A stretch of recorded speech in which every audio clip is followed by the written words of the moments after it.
गोटे दिन में केतरा होल एग खाई परिबा। अधिकांश लोक होल एग एइथि पई खाती नहीं कारण से माने भावंती एक रे तो एतरे फैट अछि, फैट खाइले मोटा हेइ जिवे। किंतु कथा हला फैट खाइले कि कार्बोहाइड्रेट खाइले के मोटा हेइ जाय नहीं।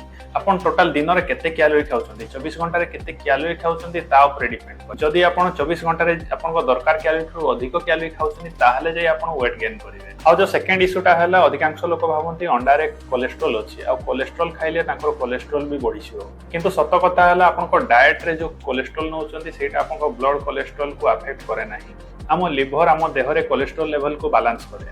आपण कम कोलेस्ट्रॉल नेले भी आपणकर कोलेस्ट्रॉल लेवल को बैलेंस करिया पई लिवर अधिक रु अधिक कोलेस्ट्रॉल प्रोड्यूस करे। तो जदि आपण जने हेल्दी इंडिविजुअल ताहले इजीली आपण निजर कैलोरिक इनटेक भितरे 5-6टा होल एग इजीली खाई परिबे। किंतु जदि आपण बहुत ही ओवरवेट अछंती आ आपणकर हाई कोलेस्ट्रॉल अछि ताहले डेफिनेटली आपण को कम कैलोरी खाइबा को हबो आ आपण को फैट इनटेक भी आपण को कम करबा को हबो आ सैचुरेटेड फैट भी आहुरी कम करबा को हबो। तो से क्षेत्र रे आपण गोटे रु दुईटा होल एग खाई परिबे।